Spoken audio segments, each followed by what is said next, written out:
you now our final panelist, Doug MacLean, who is the Communications Director for Assemblyman Sandré Swanson. Excuse me. And he has been just an incredible legislator for us to have in this community, so responsive.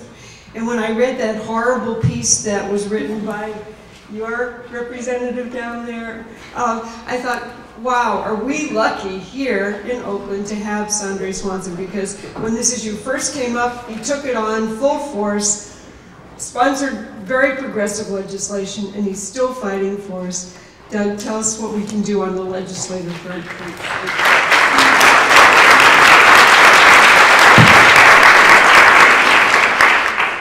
All right, first of all, on behalf of Assemblymember Sandré Swanson, I am so pleased to say this, and it's just 3 words.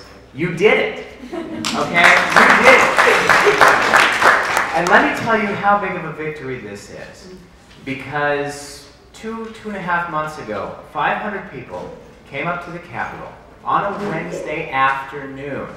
And we're not just talking activists, people who live and breathe this stuff and who are rock-hard fighters all the time.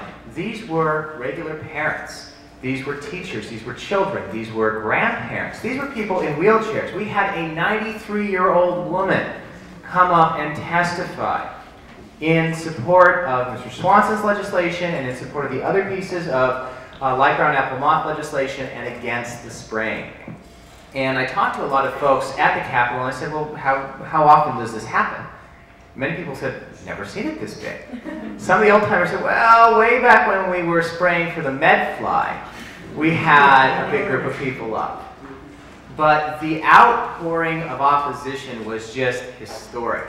And you'll hear time and time again, you heard it already, you're going to hear it again, that it had absolutely nothing to do with their decision to magically develop this new technology, change from spraying to sterile moths. That is absolutely not true. Mr. Swanson has said it before, he will say it again, he said it in the press. This had everything to do with regular people coming up and telling their government they will not be sprayed without their consent. Now, let me tell you a couple of things here going forward. You know, this was a victory of legislation as well. A lot of the pieces of legislation didn't get through, but one interesting secret we've learned is you don't necessarily have to get a bill signed into law to make a difference. Because of the pieces of legislation, in our case, Mr. Swanson was actually approached by a constituent who laid out the issue and said, hey, we need you to carry this. And he said, okay. But long story short, that legislation built a huge amount of just outpouring of support to try to stop the spray. We got a lot of press, we got a lot of people involved, and thanks to people like John, like all of the Stop the Sprays throughout the Bay Area, Pesticide Watch, all of that came together, and legislation was an important part. There's one little downside though. We had a problem in the Agriculture Committee. Yeah, as you know, the Agriculture Committee is controlled by, surprise, agriculture people. And one of the big challenges that we saw from a legislative perspective was that this particular spraying application was mostly taking place outside of the Central Valley. Now, some of the quarantine does reach into the Central Valley, but all of the places affected were the Bay Area and south of the Bay Area. But so many of the people on the committee were Central Valley representatives. So they had a disconnect there. So when I was asked to come and speak, and I saw, you know, after my title, reports on legislative strategies to stop the spray, I was thinking, well, we tried some legislative strategies, what's next?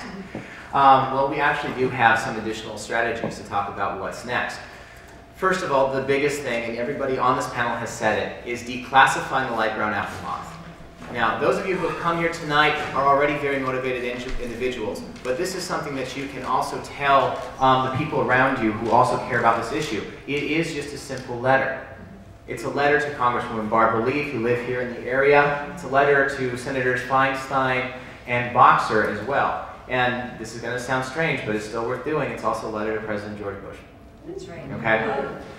This all happens at the federal level. If you declassify it, all of a sudden, the reason for doing the spraying in the first place goes away. And this kind of links back to what we were seeing in the agriculture community.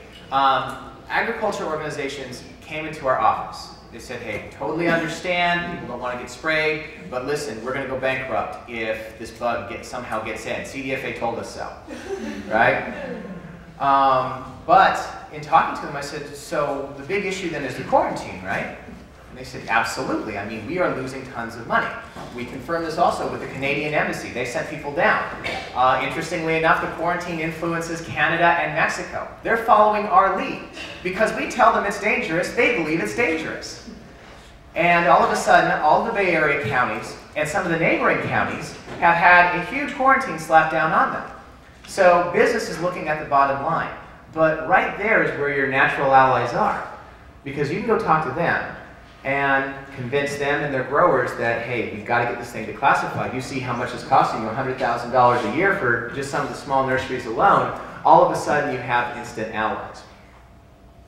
Now, another issue, the initiative process is a very, very good way to go. I know John has, I believe you have a ballot initiative that you had been talking about earlier. Other folks have been talking about ballot initiatives.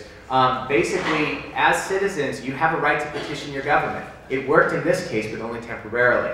We would definitely recommend, if you cannot get the resolution you want through legislation, go forward with the initiative. That is what it is there for. Time and time again, we see initiatives for some of the craziest things, things that we absolutely don't believe in. It would be wonderful to actually have a ballot initiative that everybody can get behind and can just look at it and go, oh my God, that makes so much sense, I'm voting yes. Okay?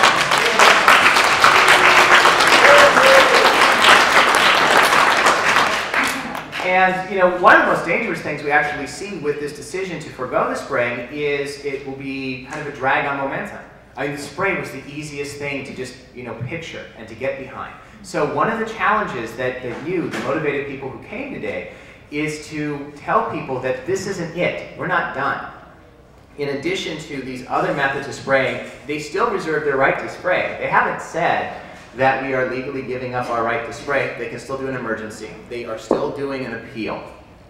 So you have to let people know the danger is still there. And most importantly, we really do need to have a clear and transparent process.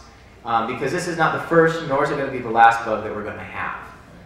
And at any point in the future, somebody in the future, it doesn't have to be A.G. Kawamuda, it can be somebody else, can say, this bug is the doomsday bug.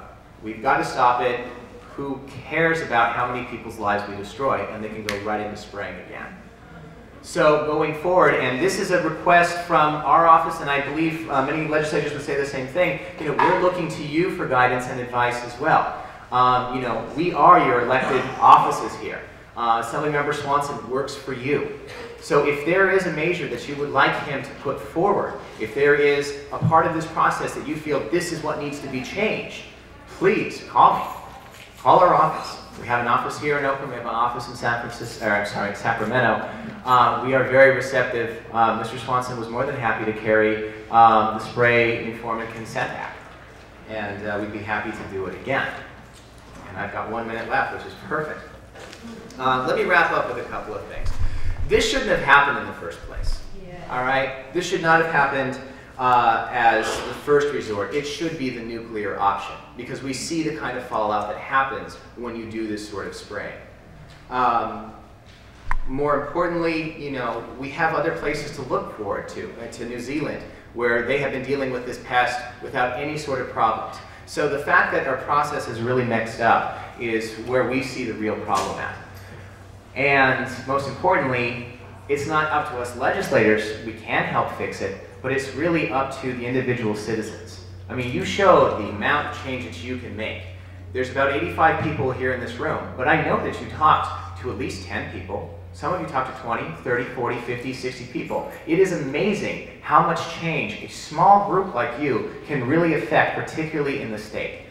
They were gambling on the fact that they were going to hit one part of California, one small region, 7 million out of the 30 million people, not enough people to stop it. And with 30,000 signatures, about 32 cities, several counties, resolutions on board, it stopped it. And all it took was you telling your friends, writing that letter, going to your city council members, saying, hey, can you support this resolution? There were 20 people at Piedmont, but guess what? They signed on. And then all of a sudden, their lawyer was on board as well. The domino effect that you can have just by doing simple citizen action is absolutely astounding. You get this, but we need you to tell your friends. We need you to tell your relatives, particularly if you have relatives or friends in the Central Valley. Like, call them when you get home, okay? Let them know this. You have natural allies there as well. And this is not the end of the fight. This is just one step. It's victorious, but we have to continue going forward. So thank you, folks, very much for coming this evening.